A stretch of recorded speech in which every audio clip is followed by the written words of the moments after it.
Hello student, myself Reena Yadav. We are discussed to chapter 3rd of 10th class metal and non-metal. Metal and non metal से discuss करने से पहले मैं आप लोगों को बता देती हूँ कि जो हमारी अर्थ क्रस्ट में 118 एलिमेंट अभी डिस्कवर हो चुके हैं। मीन टू से कि अभी जितने भी एलिमेंट है हमारी केमिस्ट्री के अंदर वो हम सिर्फ 118 मतलब इतने एलिमेंट अभी डिस्कस हो चुके हैं। इन एलिमेंट को हम इनकी जो बेसिक प्रॉपर्टीज़ है उनमें उनकी बेसिक प्रॉपर्टीज़ के ऊपर डिफ्रेंशिएट करते हैं दो ग्रुप्स में डिवाइड करते हैं, mainly metal and non metal. अब वो कौन सी चीज़ होंगी जो मेटल्स में आएंगी, वो कौन से जो नॉन मेटल्स में आएंगे एलिमेंट। अभी मैं आपको नॉर्मली डेफिनेशन देती हूँ मेटल एंड नॉन मेटल की। मेटल्स क्या होते हैं? मेटल्स मेटल्स क्या होंगे? मिलाएबल होंगे, डक्टाइल होंगे, इलेक्ट्रिसिटी कंडक्ट कर सकते होंगे, और जो सोनोरस हो, हार्ड हो, उन सब को ये जो एग्जांपल्स हैं ये सब मतलब ये जो प्रॉपर्टीज़ हो ये किसके अंदर आएंगी? मेटल्स के अंदर। मेटल्स क्या करेंगे? मेटल्स होते हैं इलेक्ट्रोपॉजिटिव, मतलब वो जब वो करेंगे इलेक्ट्रॉन को लूज, मतलब वो इलेक्ट्रॉन देते हैं और अपने आप पे पॉजिटिव साइन क्रिएट करते हैं, मतलब पॉजिटिव और चेंज करते हैं अपने आप को आयन फॉर्म्स में। ठीक है, इलेक्ट्रो पॉजिटिव होते हैं मेटल्स, मिलाएबल होते हैं। मिलाएबल का मतलब क्या होता है? मिलाएबल का मतलब होता है कि जब इनको हैमर से बिटन किया जाता है मतलब तो ये थिन शीट में चेंज होते हैं, इनकी थिन शीट्स बनाए जाते हैं विदाउट एनी ब्रेकेज, ब्रेकिंग नहीं होते मेटल्स, और इनको हम थिन शीट्स में कन्वर्ट कर सकते हैं जब इनको हैमर से बिटन किया जाता है। Then ductile is also another properties of metals. Ductile क्या होंगे? डक्टाइल होंगे, इनको हम वायर्स में चेंज कर सकते हैं, जब हैमर से बिटन करेंगे तो ये वायर्स में भी चेंज हो सकते हैं। ठीक है, देन द नॉन मेटल्स। अभी मैं आपको एक मेटल्स क्या जो हमारी अर्थ क्रस्ट में मेनली जो सबसे अबंडेंट में जो एलिमेंट मिल रहा है मेटल्स में वो होता है एल्यूमिनियम। सबसे ज़्यादा एल्यूमिनियम है जो अबंडेंट है अभी तक। Next one is non metals. Non metals क्या होंगे? नॉन मेटल्स होते हैं ये डक्टाइल नहीं होते, मिलाएबल नहीं होते, ये इलेक्ट्रिसिटी कंडक्ट नहीं करते, and they are very soft, not so hard, they are not so strong. तो क्या हो गया नॉन मेटल्स में? इनकी प्रॉपर्टीज़ हो गई, ये मिलाएबल नहीं होते, डक्टाइल नहीं होते, बट ये इलेक्ट्रोनेगेटिव होते, मतलब ये इलेक्ट्रॉन्स को गेन करेंगे और देन इन पे नेगेटिव साइन आएगा ये, और देन ये चेंज होते हैं अपने आप को आयन फॉर्म में चेंज कर लेते हैं। एग्जाम्पल क्या क्या लेंगे हम नॉन मेटल्स का? Oxygen, nitrogen, carbon dioxide, carbon की many forms like diamond, graphite is the hardest, diamond is the hardest metal non metal known in to earth world में। जो भी अर्थ में जो हार्डेस्ट मेटल नॉन मेटल है वो कौन सा है? डायमंड, वो एक कार्बन की फॉर्म होती है। ठीक है, देन अब आज आप डिस्कस करेंगे फिजिकल प्रॉपर्टीज ऑफ मेटल। अब ये फिजिकल प्रॉपर्टीज क्या होती है मेटल्स की? देखिए अभी मेटल्स क्या होते हैं, मैंने बताया था मिलाएबल होंगे। मेटल्स आर मिलाएबल, मतलब वो जो उनको हम चेंज कर सकते हैं इसमें थिन शीट्स में। इसके बाद हैमर की बिटन के बाद अगर उनको थिन शीट में चेंज करेंगे और जो मतलब ब्रेकेज नहीं करते हों। एग्जाम्पल जब देखिए आप लोगों ने देखी होगी सिल्वर शीट्स, तो देखी होगी सबने, जो हाँ सिल्वर की जो बिल्कुल बारीक सी जो थिन शीट होती है, तो मेनली किस पे यूज़ की जाती है? हमारी जो शीट्स होती हैं उनके ऊपर कवरिंग की जाती है सिल्वर शीट्स की। Gold sheets are also available in some sheets of aluminium sheets. Actually most of metals को हम थिन शीट्स में चेंज कर सकते हैं, बट जो हम मेनली जिन एलिमेंट्स को मतलब मेटल्स को चेंज करते हैं वो कौन कौन होंगे? Silver, gold, aluminium. ठीक है, next one these are ductile. Ductile मैंने बताया था, डक्टाइल ये होते हैं जो चेंज हो सकते हैं किसमें? थिन वायर्स में, when they are beaten by hammers without any breaking. अब क्या हो गया? वायर्स आप लोगों ने देखी होगी, वायर्स मेनली तो एल्यूमिनियम और कॉपर की वायर्स तो सबने देखी होगी। आपके घरों में जो वायर्स यूज की जाती है इलेक्ट्रिसिटी के लिए वो कौन सी वायर्स होती हैं? एल्यूमिनियम की होती है, मेनली कॉपर की होती है, एल्यूमिनियम की वायर भी यूज़ की जाती हैं।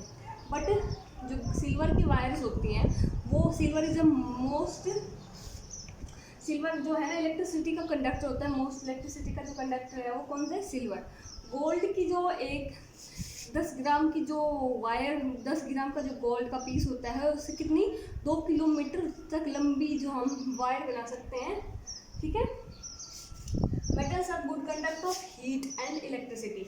गुड कंडक्टर होते हैं, ये बहुत अच्छे कंडक्टर्स होते हैं कि हीट और इलेक्ट्रिसिटी की, मतलब इनमें से इजीली इलेक्ट्रिसिटी और हीट पास हो सकती है। अब आप देखिए एल्यूमिनियम हीट जो हमारे टेनिस घरों में जो बर्तन होते हैं सिल्वर के, एल्यूमिनियम के मेनली, तो उनमें से हीट इजीली पास हो जाती है और जो उसमें जो हमारा मतलब फूड होता है वो जल्दी बॉयल हो जाता है, मतलब पक जाता है। तो जो नीचे से जो हम हीट दे रहे हैं वो पास होती है, मतलब जो हमारा बर्तन है उससे हमारे फूड में, और वो जल्दी जल्दी पक जाता है। तो क्या हो गया, ये गुड कंडक्टर है, इनमें से हीट पास हो सकती है। एल्यूमिनियम और जनरली हम कॉपर के जो बर्तन है वो यूज़ करते हैं घर पे। And these are also good conductor of electricity. Silver is the major conductor of good conductor of electricity, ठीक है। फिर उसके बाद हम आजकल सिल्वर, एल्यूमिनियम की रॉड, आयरन रॉड, इनमें से क्या होता है कि जब ये इलेक्ट्रिसिटी पास होती है तो जो इलेक्ट्रॉन्स हैं वो मूव करते हैं और इससे इलेक्ट्रिसिटी पास होती रहती है, ठीक है। मेटल्स आर लस्ट्रस, मतलब ये शाइनी होते हैं, चमक होती है मेटल्स में, और जितने भी मेटल्स होते हैं चमकीले होते हैं। मतलब जब तक इनको हम एयर के एक्सपोजर में नहीं रखते, मतलब अगर ये जब तक अपने मीडियम में रहेंगे तो ये लस्टर रहेंगे। काफ़ी दिनों तक अगर हम इन्हें बाहर छोड़ देते हैं, अब मतलब कॉन्टैक्ट टू मॉइस्चर, ऑक्सीजन, तब इनकी लस्टरस जो शाइन है वो ख़त्म हो जाती है, ठीक है। और इनको पॉलिश भी किया जा सकता है। Mainly gold is very shiny, silver, copper, aluminium, these are also shiny. Metals are hard.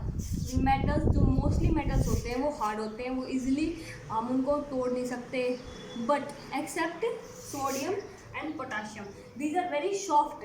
these are soft like इनको हम कट कर सकते हैं किसी नाइफ से भी, हाथ से इनको हम जब हमारे हैंड में इनको देते हैं तो इनको हाथ से भी इनको तोड़ सकते हैं। बट जो मोस्टली मेटल्स होते हैं वो हार्ड होते हैं, like iron is very hard and we use iron in like bridges, formation of buildings, bridges, doors, many types of things we use metals. Metals are strong also, metals are strong, yes, metals बहुत strong होते हैं, easily इनको cut किया नहीं जा सकता, ना इनको इजीली तोड़ा जा सकता है, except sodium and potassium, these are very soft metals, these are very soft and also not so strong. अब हम जब स्ट्रॉन्ग है तो हम इनको काफ़ी जगह यूज़ करते हैं, लाइक इस बिल्डिंग मैंने बताया था कि आयरन वगैरह को हम बिल्डिंग वगैरह में यूज़ करते हैं, ठीक है। Metals are solid at room temperature, mostly जो मेटल्स हैं वो सॉलिड्स होते हैं एट रूम टेम्परेचर। पर आप देखोगे आपके घरों में आयरन्स के बहुत सारी चीज़ें होती हैं, सिल्वर के जो बहुत सारे चीज़ें होती हैं, गोल्ड की ज्वेलरीज होती हैं, आयरन, कॉपर, एल्यूमिनियम की बहुत सारी चीज़ें होती हैं जो सॉलिड्स रहती हैं, वो कभी मतलब ऐसे रूम टेम्परेचर पे पिघल नहीं जाती कि आयरन की जो नेल्स, मतलब नेल्स रखी हैं, कीले रखी हैं, वो ऐसे पिघल के जा रही हैं रूम टेम्परेचर, नहीं।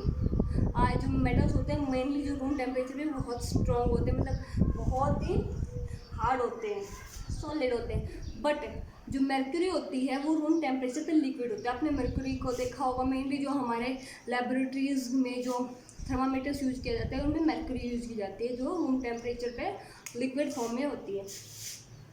Metals having high melting point and boiling point, मतलब जो इनका मेल्टिंग बॉइलिंग पॉइंट से, मतलब जब मेल्टिंग पॉइंट है उनको मेल्ट हो जाना, मतलब जो, और बॉइलिंग पॉइंट का मतलब इनको उबाल आ जाना, मतलब वो एकदम से बॉयल होके उनकी जो सॉलिड्स है वो लिक्विड फॉर्म में या फिर मतलब उनकी लिक्विड फॉर्म में चेंज हो जाते हैं बॉइलिंग। तो आयरन का मेल्टिंग पॉइंट होता है वो अप टू 1583 के समथिंग होता है डिग्री सेल्सियस, और सिल्वर का भी काफ़ी हाई होता है। इनकी जो बॉइलिंग मेल्टिंग पॉइंट है वो बहुत हाई होते हैं मेनली। सोडियम के, पोटाशियम के, गैलियम के, सीजियम के जो मेल्टिंग पॉइंट्स हैं वो कम होते हैं, इजी होते हैं। और like metals having high densities, इनकी जो डेंसिटीज़ होती है बहुत हाई होती है except sodium and potassium. Metals are sonorous, मतलब ये एक मतलब आवाज़ें, मतलब जब इनको हम बीटल करते हैं हैमर वगैरह से तो ये आवाज़ करते हैं। सोनोरस मतलब जो उनका आवाज़ होना।